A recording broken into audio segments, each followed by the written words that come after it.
Hello friends, welcome to another video. అయితే ఈ వీడియోలో మనం థంబ్నెయిల్ చూసారా? అయితే కామనర్స్ చేసే మిస్టేక్ ఏంటి, ఎందుకు కామనర్స్ హౌస్లోకి ఎందుకు వెళ్ళారు అసలుకి, అలా అంటే బిగ్ బాస్ టీం ఏమనుకొని పంపించింది కామనర్స్ టీంని, బయట జనాలు ఏంటి ఎక్స్పెక్ట్ చేశారు కామనర్స్ నుంచి, అది దాని గురించి మాట్లాడుకున్నాం. అయితే కామనర్స్ వెళ్ళారు, ఓకే, అంటే అగ్ని పరీక్షలో అందరు 40 మెంబర్స్ని దాటుకొని వెళ్ళడం అంటే కష్టమే. వెళ్ళారు, అందులో 6 వెళ్ళారు. ఆ 6లో 2 బయటకు వచ్చారు, ఇంకో అమ్మాయి ఇంటి లోపలికి వెళ్ళింది, దివ్య నిఖిత. అయితే కామనర్స్ చేసే మిస్టేక్ ఏంటంటే, అక్కడ అంటే నేనే కరెక్టు అని అనుకుంటున్నాడు హరీష్. అంటే నేను ఒక్కడనే కరెక్ట్ హౌస్లో, అంటే నేను సైలెంట్గా ఉన్నా, అంటే హౌస్లో నేను ప్రూవ్ చేసుకోవాలి అనుకుంటున్నాడు. హౌస్లో నేను కరెక్ట్ అని ప్రూవ్ చేసుకుంటున్నాడు, బయట జనాల్లో కరెక్ట్ అని ప్రూవ్ చేసుకోలేకపోతున్నాడు హరీష్. అంటే అది తెలుసుకోవాలి. ఇప్పుడు కామనర్స్ చెప్తున్నారు, మేము 8 సీజన్ నుంచి బిగ్ బాస్ ఫాలో అయ్యి వస్తున్నాం, మాకు పెద్ద లెక్కేం కాదు అంటున్నారు.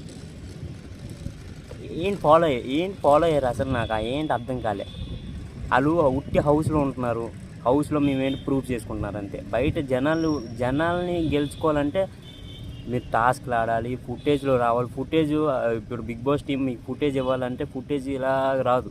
ఇప్పుడు ప్రియాకి ఇంకా శ్రీజకి ఫుటేజ్ ఎలాగొచ్చింది? వాళ్ళ ఆర్గ్యుమెంట్ వల్ల ఫుటేజ్ వచ్చింది.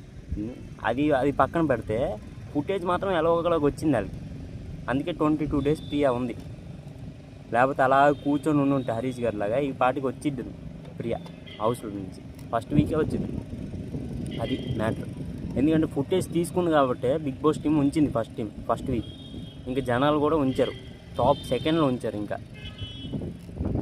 అది లేకపోతే ఫస్ట్ వీకే చెక్అవుట్ అయిపోయి వచ్చింది ప్రియా. వాళ్ళు ఫుటేజ్ తీసుకున్నారు, ఇంకా ప్రియా ఇంకా శ్రీజ ఫుటేజ్ తీసుకున్నారు. కాకపోతే అది ఎలాగెళ్ళిందంటే బ్యాడ్ వేలో వెళ్ళింది.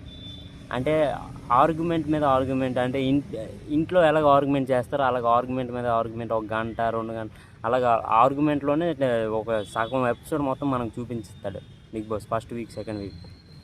అది జనాలు కొద్దిగా నచ్చలేదు, ప్రియా ఏమొచ్చో ఎలిమినేట్ అయిపోయింది అనమాట. అది మ్యాటర్.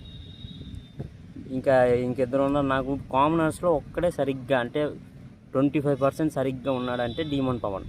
మళ్ళీ క్యాప్టెన్ అయిపోయాడు, సరిగ్గా ఉన్నాడు డీమన్ పవన్, అంటే 25% ఇప్పుడు దాకా. ఆ ట్రాక్కి వెళ్ళకపోతే ఇంకా 75% ఇప్పుడు దాకా వెళ్ళిపోయి ఉన్నాడు. ట్రాక్కి వెళ్ళాడు కాబట్టి 25%లో అయిపోయాడు డీమన్ పవన్. లేకపోతే ఎప్పుడో దాటిద్దాను, 75%కి వెళ్ళిపోతుంది గేమ్ అతనిదే. పవన్ కళ్యాణ్తో అసలు కనబడట్లేదు. నెక్స్ట్